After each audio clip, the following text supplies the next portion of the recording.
You're not broke.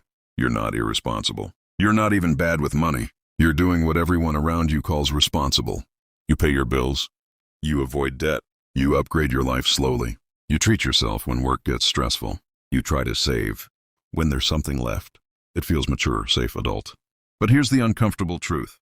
Some of the decisions that make you feel stable right now are quietly stealing your freedom later. Not dramatically, not overnight. Just slowly enough that you don't notice. At 25, they feel harmless. At 30, they feel normal. At 35, they feel permanent. And the strange part, the regret doesn't come from what you spent. It comes from what those decisions cost you in time, options, and control. Because the biggest financial mistakes aren't loud. They feel reasonable. And that's exactly why they stick. So the real question isn't whether you're making mistakes. It's whether you're making the kind that only show up a decade later. And this is where most people realize, a bit too late, what they were actually trading away. Idea 1, choosing comfort over optionality. There's a moment that feels like progress. You get a raise. You move into a nicer place. You upgrade the car. You start ordering instead of cooking. Nothing reckless. Just upgrades because you worked hard, right? And it feels deserved. But here's the quiet shift nobody talks about. Your expenses don't just rise. Your flexibility disappears. Pause for a second.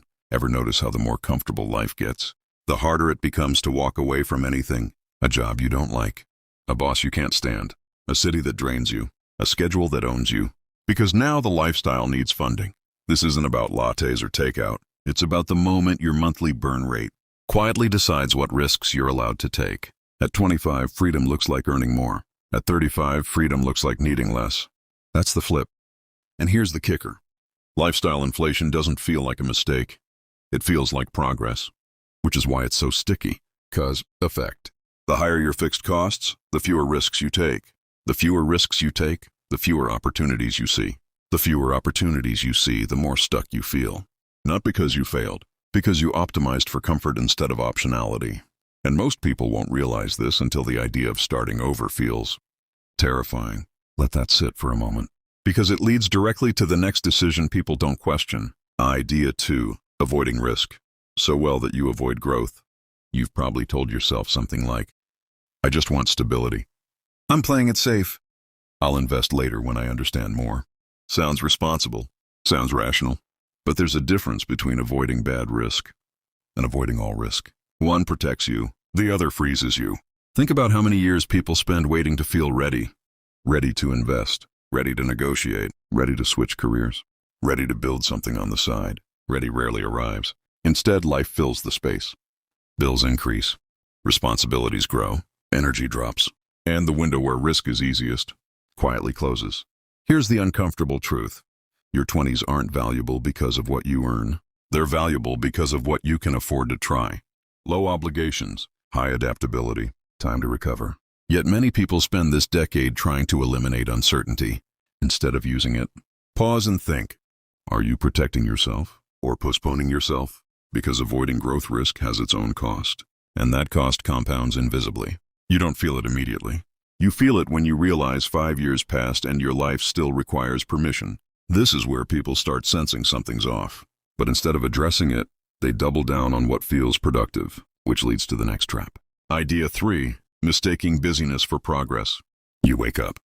Notifications, emails, messages, work tasks, errands, more work. By evening, you're exhausted, and it feels like you moved forward. But did you? Or did you just maintain everything? There's a difference between activity and advancement. One keeps the machine running, the other builds the exit. Most people spend their most energetic years maintaining a life they never intentionally designed. Busy feels responsible. Busy feels respectable. Busy avoids uncomfortable questions like, is this actually moving me toward freedom? Short pause. If every day is full, when does change happen? This is the moment many high-functioning people hit a strange wall. They're doing everything right, yet nothing is changing, because progress requires protected space. Space to learn, space to think, space to build leverage instead of trading time. Without that space, your future becomes a slightly upgraded version of today, and that realization hits hard around 35. Not because life is bad, because it's locked in. And that's when people start looking at money differently, not as numbers, as time. Which leads to the decision that quietly shapes everything. Idea 4, delaying ownership of your future. There's a subtle psychological line most people don't notice crossing. At first you work for money. Then you depend on money. Then eventually, you feel controlled by money. Not because you don't earn enough, because you never built systems that work without you. This isn't about becoming ultra-wealthy. It's about reducing fragility. If income stops, does life stop? That's the real metric. Ownership looks like assets instead of only income, skills that compound, systems that scale, decisions that future you benefits from. But here's the trap. When you delay ownership, life fills with consumption and maintenance, and later catching up feels overwhelming.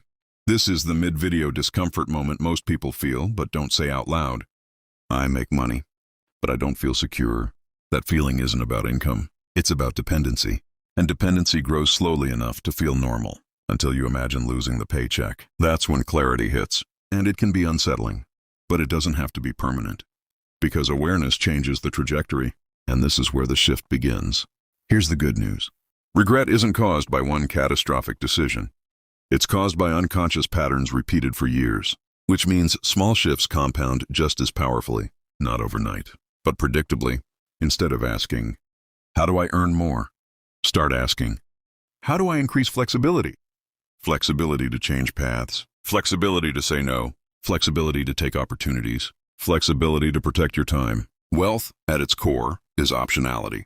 And optionality grows from calm, consistent decisions, keeping lifestyle growth slower than income, taking intelligent risks while recovery is easy, protecting time to build leverage, owning assets and skills that reduce dependency. This isn't hustle culture. It's structural calm. It's designing a life that doesn't require constant rescue. And here's something most people realize later than they'd like. Financial control doesn't feel like excitement. It feels like quiet breathing room. No panic when surprises happen. No dread on Sunday nights. No fear of losing one income stream. Just space. Space to think. Space to choose. Space to live deliberately. If you're in your 20s, you're not behind. You're early. But early doesn't stay early forever. The decisions that feel small right now are shaping how free you feel a decade from today. Not dramatically. Gradually.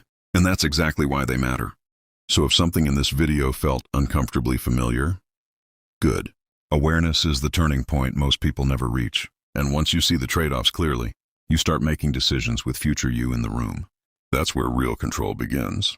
If this shifted how you think about time, comfort, and control, the next step is understanding why so many capable, intelligent people still feel financially stuck, even while doing everything right. Tap into the next video on your screen. Why smart people stay stuck at 80K? Because once you see that pattern, you stop blaming effort and start fixing leverage. And that's where momentum really starts.